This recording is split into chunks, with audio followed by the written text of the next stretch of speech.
Hello, and you're welcome to Global Business Insights, where you are kept in the picture and details behind the latest headlines and data relevant to the business world. Bitcoin soars above $72,000 as the United Kingdom opens the door to crypto exchange traded products. The cryptocurrency was up about 4% on a day when most other stocks fell, as the rally that took averages to record highs seems to be cooling off. Investors also are looking ahead to fresh US inflation data. Indeed, tomorrow the focus will be on the US February inflation, that's the CPI, Consumer Price Index, as more clues unfold on how soon the Federal Reserve may be cutting interest rates. We also get later in the week producer prices with retail sales, weekly initial jobless claims, and business inventories, and the week closing with data on industrial production and Michigan consumer sentiment. Net income at Saudi Aramco was $121 billion last year, below what we had a quarter ago, and far from the $161 billion record set in 2022 when soaring fossil fuel prices took profits to record levels. Saudi Aramco, however, still boosted dividend to almost $100 billion with lower oil prices and production cuts weighing down on performance. The question: for how long can the goose continue to provide the Saudi government the golden eggs? And Donald Trump seems to be changing his mind about TikTok. We'll examine why. While in China, the annual Congress ended today with the usual targets for the economy and budget guidance, which would translate to policy in the coming quarters. But there was no sense of a major economic bailout plan. Bitcoin prices rallied to hit a fresh record over $72,000 after British financial watchdog, the FCA, said it would allow exchanges to list cryptocurrency-linked exchange-traded products for the first time. The Financial Conduct Authority said in a notice that it would not object to requests from recognized investment exchanges to create a UK-listed market segment for crypto-backed exchange-traded notes, or ETN. The move from UK regulators comes after the US Securities and Exchange Commission gave the green light for the first ever US spot coin Bitcoin ETFs. Smaller tokens like Ether, Solana, and Avalanche also advanced as equities traded broadly lower ahead of a key report on US inflation. The FCA added that UK exchanges would need to ensure they have sufficient controls in place so that trading is orderly and adequate protection is afforded to professional investors. They must also meet all the requirements of the UK's listing regime, issuing prospectuses and disclosures as required. Bitcoin and gold are now perceived as havens to hedge against inflation, but you can't have two asset classes so dissimilar, as the environment of uncertainty over inflation seems to be feeding into this unusual risk-taking mode.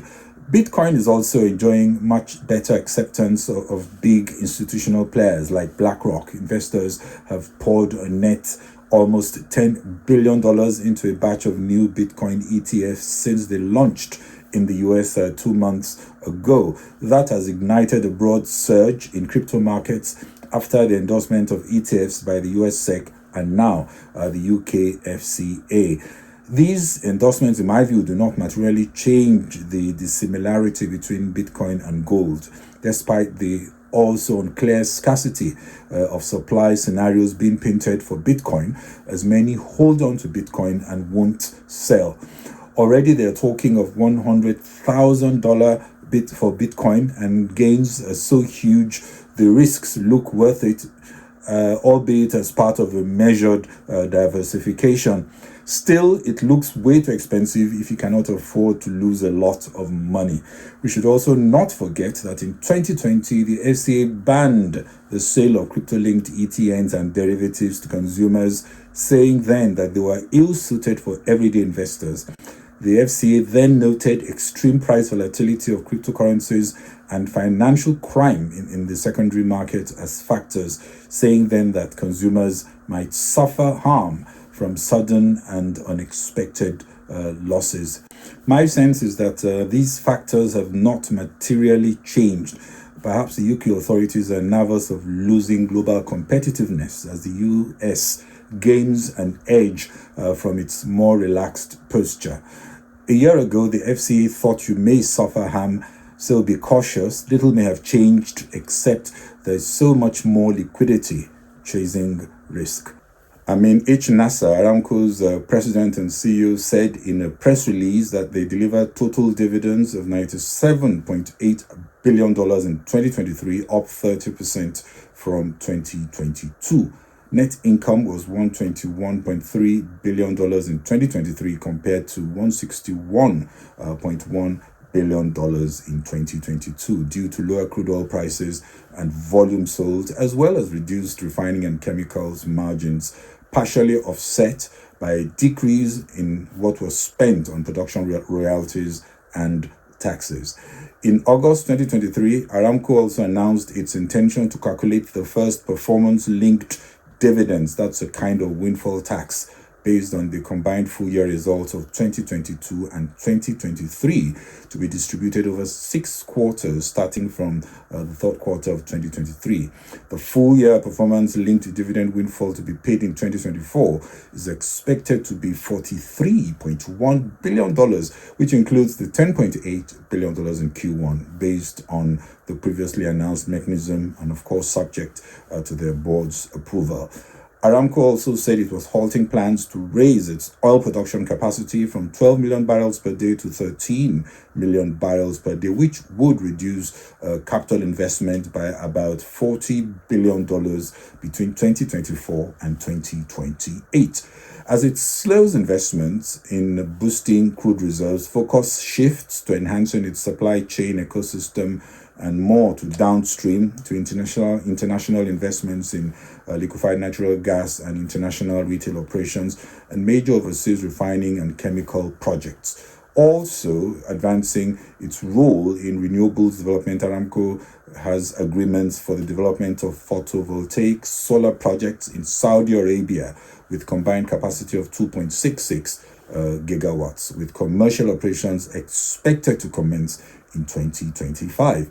Aramco has signed an agreement with Boa Steel to establish a world-class steel plate manufacturing complex in Saudi Arabia and another agreement with DHL for a new procurement and logistics hub.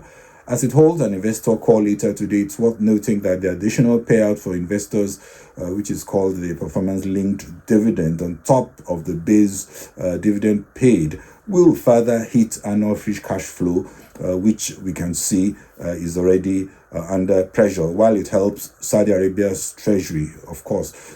This comes as free cash flow, like I said, is dropping significantly. Free cash flow in 2023 was $101 billion compared to $148 billion in 2022. That's a 31.9% decrease, mainly due to the lower earnings, high upstream capital expenditures, again, partially offset by favorable movements in working capital, less taxes, and so on. The 2023 results also show an increase in gearing, reflecting the impact of lower net cash position and the higher total equity.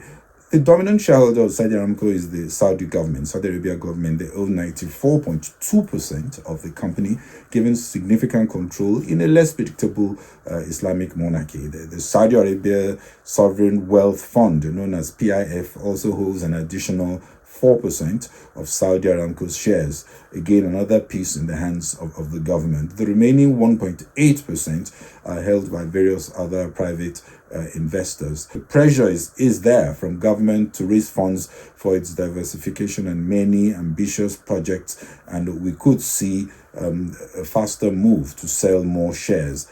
Plans, of course, that will have to be balanced by the fears of listing on, say, Wall Street and the London Stock Exchange, as litigation associated with 9/11 attacks and a potentially hostile Congress towards Saudi Arabia makes Saudi Arabia perhaps look more to Asian hubs for a listing.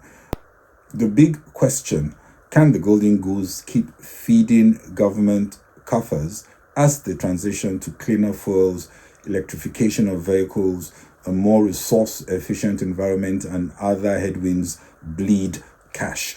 The first action to watch will be increasingly tapping on debt markets, but so far the balance sheet seems well fortified from shocks and looks fit to keep laying the golden eggs. That is, however, not a scenario that can last forever. TikTok may have found an unlikely ally as Republican presidential nominee Donald Trump today said banning Chinese-owned social media app TikTok in the US would only serve to empower Meta's Facebook platform, which he considers to be the enemy of the people. Biden had said he would ban the app if Congress passed the required legislation. Trump agreed TikTok remains a national security challenge given its Chinese ownership, but said Facebook has similar issues concerning privacy and security, and he's not looking to make Facebook double the size. You also recall that the Trump administration unsuccessfully tried to have TikTok removed from app stores in the US due to these security concerns.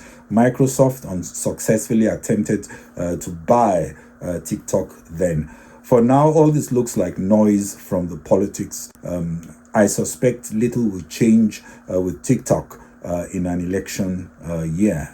And in China, leaders are wrapping up a week-long key conclave at which they admitted more was needed to revive a sluggish economy battered by an ailing housing market, poor domestic demand, and record-high youth unemployment. Looking at the key takeaways, the government work report explicitly pledged to lower energy consumption per unit of GDP by around minus 2.5% in 2024. China also set a 2024 growth target of around 5%, which it admits is going to be tough to achieve, even as industrial support is clearly ranked on top on Beijing's priority list for the year ahead.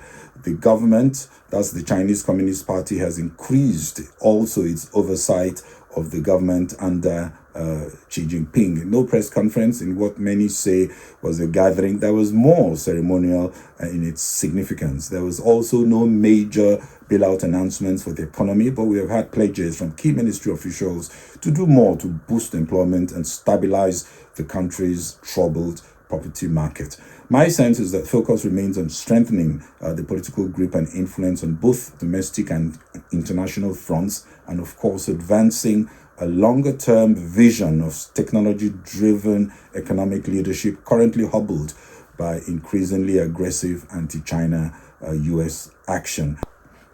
China has enough fiscal buffers which it will use to push the economy if it sees the need. For now, it wants to see more consumption-led growth instead of public sector debt-fueled expansion, accepting that the external front will be tougher in the tepid global economy.